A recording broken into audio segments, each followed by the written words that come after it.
Hey, what's going on, everybody? Jordan Taylor here. Thank you for tuning in and welcome to another video where I will be reacting to some of my old music as we move closer and closer to the date where I will have a new album/EP be available for you all to listen to and enjoy. So I will get right into the track that I will be reacting to today, which was another remix. We're back to doing some remixes now, or at least one anyhow. And this one was remixed to the song Fast Lane by Bad Meets Evil, aka Eminem and Royce da 5'9". So I thought this song was super cool. I'm a huge Eminem fan, and I thought this song was just super, super cool. I was able to find the instrumental, and I decided to record something to it, and I'm just gonna react to it, and you let me know what you think. Leave a comment below, but I'm just gonna get right into it and start going through it here. Let's go.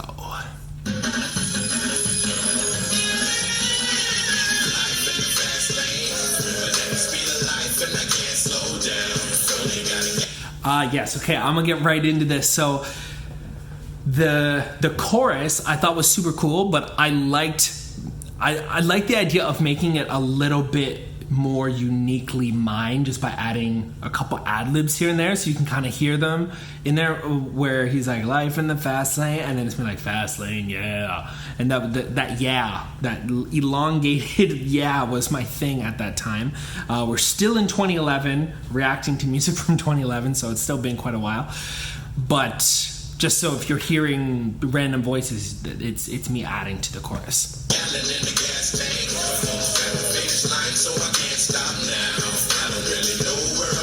And because I wasn't confident in my harmonizing abilities, I stacked the vocals by recording it once and then pitching up or down the other tracks by the right number of semitones so that it sounded like it was a harmony, even though it sounded super artificial. But that was my mentality. So if you can kind of hear that, that's why I was doing that.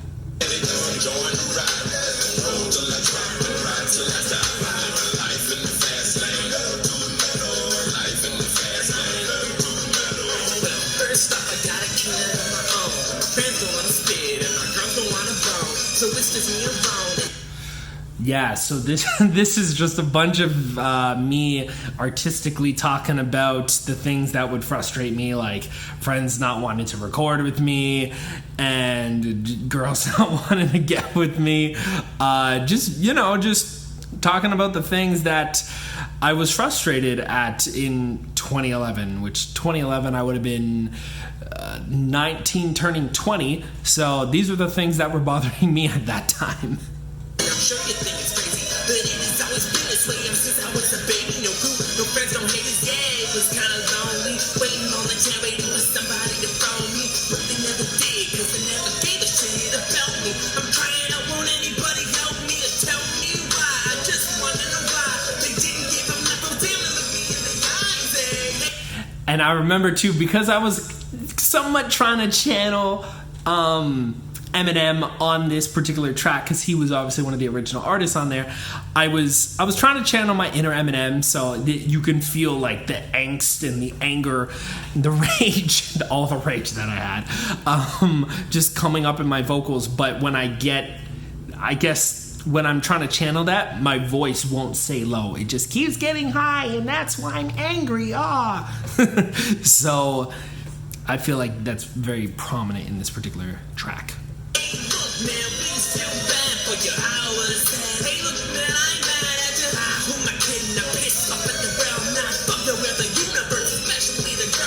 Oh wow, that's interesting. I actually don't use I don't curse in my music often. Not that I never do, but it's not often that I do, but I do know that this one I did, because I made a clean version as well, but that there is a decent amount of, explicit lyrics in this, just because I thought it went with the overall tone of the track itself.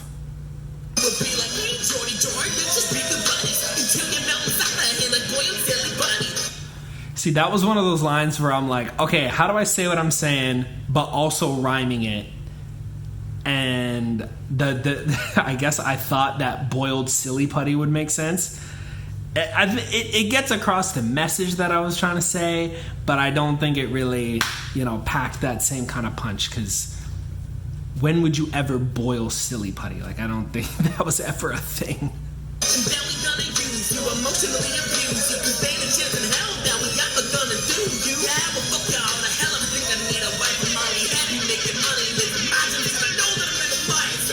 I will say, though, I liked how I rode the pocket of the beat there.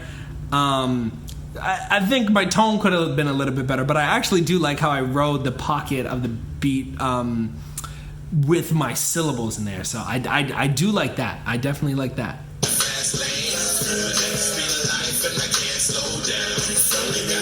And now my ad-libs are a little bit more prominent here.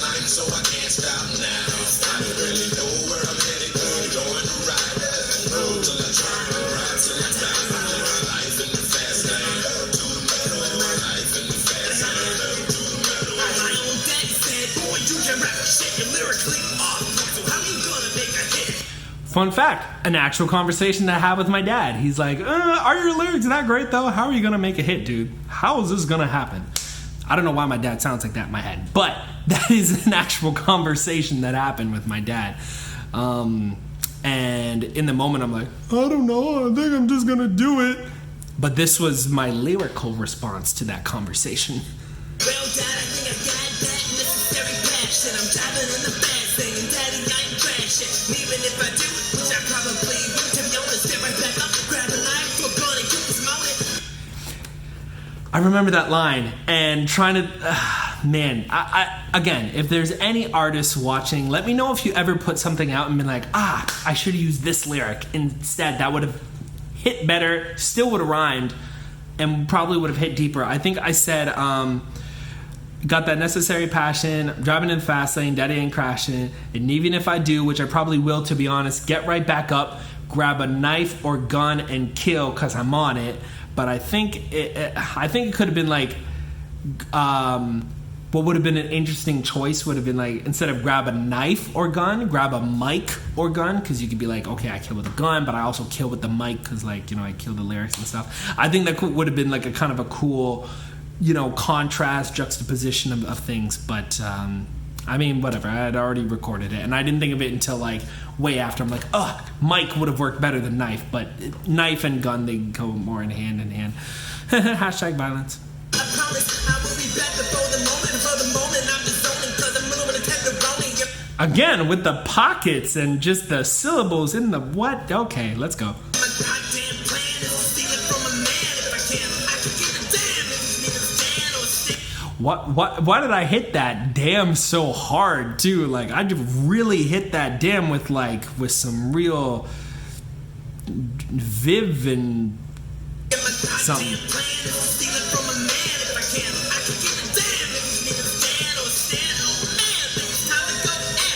Vim, that was the word I was looking for. Vim.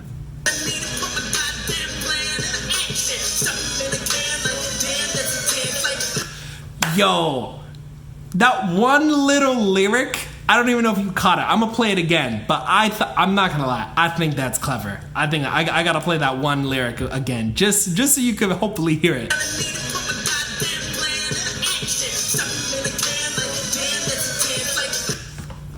Stuff him in a camp?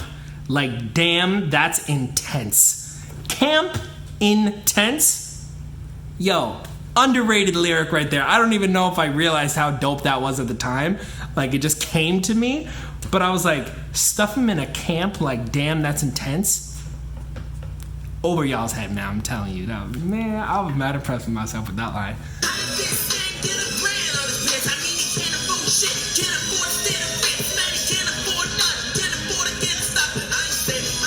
You could tell I was running out of breath there. I was like, okay, I'm delivering all these hot lines, and oh my god, I gotta breathe. Breathing is a thing.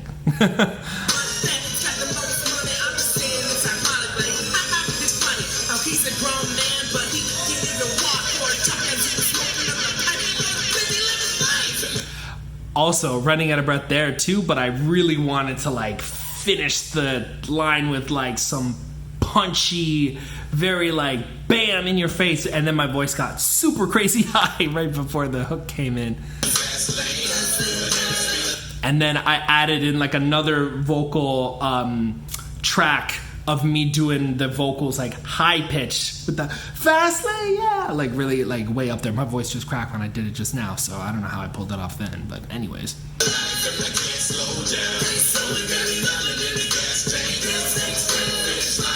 And it doesn't sound good because I didn't want it to just be high. I wanted it to be high and powerful, so that's me trying to put power into it, but it just sounds weird, but I mean ultimately not that bad. Okay, maybe close to that bad. I try to do that hey, I'm like, aye! It's just oh man.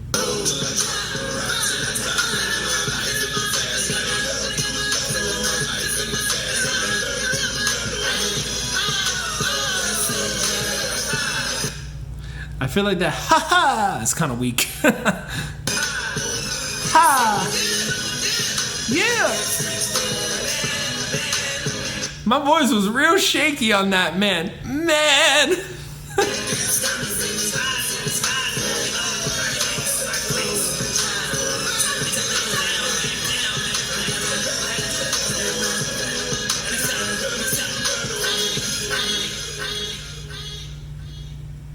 Well, there you go. That was my remix for Fastlane. Yeah, overall, you know what? Some of the lines were pretty good. Some of them were definitely some throwaway lines for sure. But ultimately, considering, where I was at the time, overall, not bad. Not bad. Now, another song I want to get into reacting to was a song that I had made, I guess, remixed, covered, interpolated. I'm not really sure which one would be the most accurate. Basically, there was this artist, and I don't know if she still goes by this name, but at the time, her name was Auburn. I do think she goes by a different name now, so if I can find it, I will try to leave it in the description. But she put out this song called All About Him, and she also put it out to her fans or people who listen to her music to remix it or to cover it or to do their own verse. This is a big popular thing at that time. Again, we're still in 2011 here. A lot of music came out during that season from 2010 to 2012. Did a lot of music in that time. So she put this out. So this was kind of my spin on it. From what I remember, I feel like I kind of did like a weird, slightly Will Smithy type vibe with the verse, but like not even Will Smith, like older Will Smith, but like a young Will Smith, like a Fresh Prince before the TV show kind of vibe with some of the lyrics or some of the inflections, we'll say. But you'll see what I mean, and I do a little bit of singing on here as well, so let's give her a play.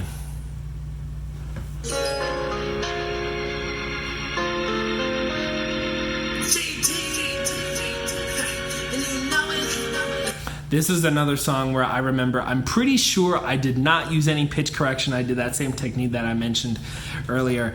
And I maybe could have used it here, I'm not gonna lie, but I digress. Right. Song called All About Him. I did All About Her, so that makes sense. She's all about me, and I don't give a damn about the other ladies, 'cause I'm all about her. Oh yeah, and I tried to layer in the harmonies there, I remember.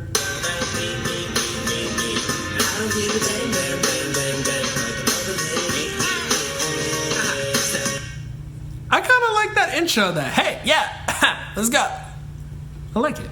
Ladies talking from a love like heartstrings, but it don't mean nothing to me, ain't soft things. I remember that was a big word in high school. Like everybody was like, yo, soft things. So I decided to incorporate that into a song because I'd never heard it in a song before, and I had to show love to like how I came up. But I met this one girl, she kinda changed things. Had me thinking I should maybe rearrange things. Switch up my lifestyle, do things differently. Make up my wife how, she's way too new. That was the part I was talking about, that how, right? Like, I remember hearing that in a lot of like Fresh Prince music from like way back in the day. My dad made me listen to a lot of 80s hip-hop when I was in high school, so it was a big influence, which you can maybe hear in that if you go back and listen to old Fresh Prince music. But anywho, back to this. Maybe I should give it a try. I don't know why, but I looked at dead in the eye and said, never had a man girl so fly, got me thinking like I touched the sky. So you could tell I tried to seamlessly go back into the singing, listening back to it. I don't know if it was so seamless, but I digress here. Like this was the best I could do at the time. This is what I could do.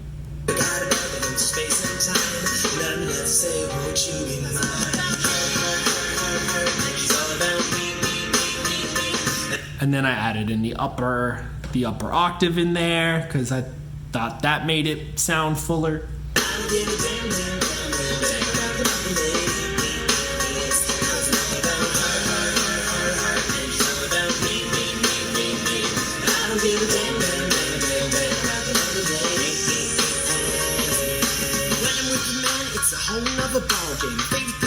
It's the way she says my name. Feels so great. And then she says, hey honey, maybe we should date. It's so funny because like it's just poetic license because nobody just be like, hey, maybe we should date. That's not a thing that anybody says like in that kind of way. But and then the way I said it so softly, maybe we should date. Man, Dan, don't nobody say that like that. Come on.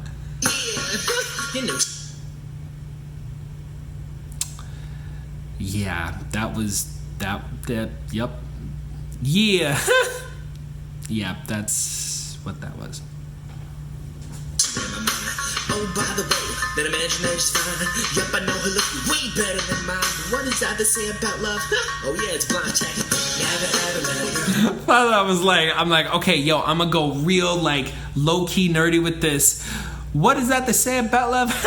And then I'm gonna go back into like the cool stuff where I'm just like, oh yeah, it's blind checking. Like.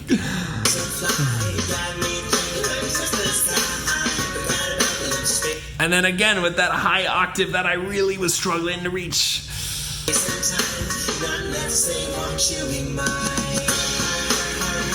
I remember one of my boys, he's like, yo, the way like you did that high part and it just kind of glid right into the chorus. Yo, I like that. I remember that comment. And now hearing it back, yeah, because it does kind of just whoosh, slide in there.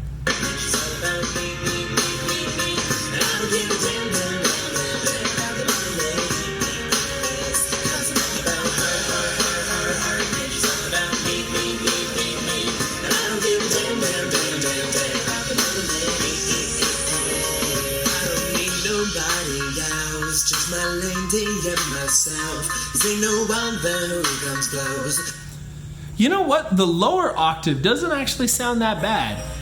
The upper octave may need a little bit of work. But yeah, the lower octave doesn't sound that bad actually. And I like how it kind of creeps in. She's the thing I need the most. It's not about you, not about you. It's not about the world, not about the world, man. It's all about me. It's all about me. It's all about my girl. It's all about my girl. I hate that run. I remember I've heard the song a couple times since I've actually recorded it. And God, I hate that run so much. Admittedly, I still struggle with runs. So if you are a strong vocalist, please help me with the runs. That sounded weird. Okay, I struggle with vocal runs, okay? And that is one of the ones that I'm like, I don't ever want to hear a run like that from me on a track ever again.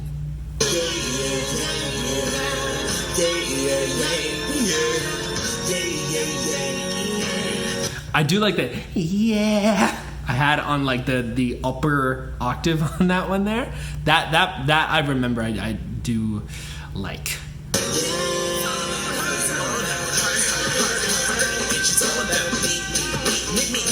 If you can hear that, that I had actually recorded that normally and then pitched it down, so that's why it kind of sounds a little affected.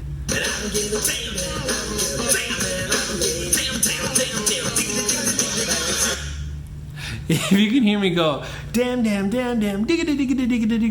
because I thought I'm like, oh, I hear drums do that, and like I know when you chop up the vocals you could do that, but I really didn't know how to do all the vocal chops at that time, so I did all of that by myself, or just with my voice.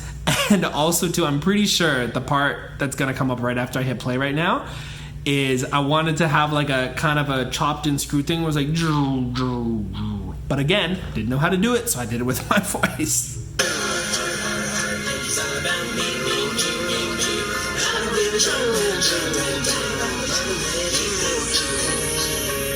Sounded like some Timbaland ad-libs or something.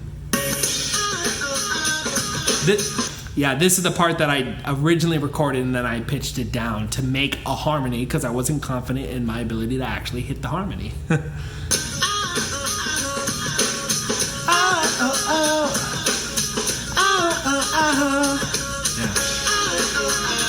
Now you hear the two of them together.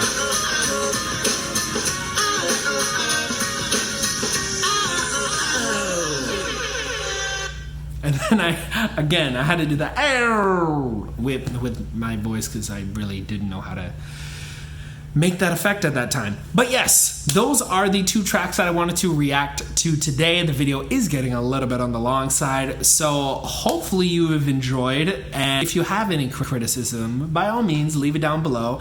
I am really enjoying reacting to some of these old songs because some of them I haven't heard in quite a while. Some of them I have, but some of them I haven't, and it's just interesting kind of hearing where I've gone in the last 10 years or 9 years from this one to now, and you'll hear more of that difference, more of that contrast once the new album comes out later this month. So again, I will be announcing that date very, very, very, very, very soon, and I am really excited to have it come out, and I can't wait for you to hear it. So thanks so much for tuning in or watching and listening, and I will see you on the next video. Peace.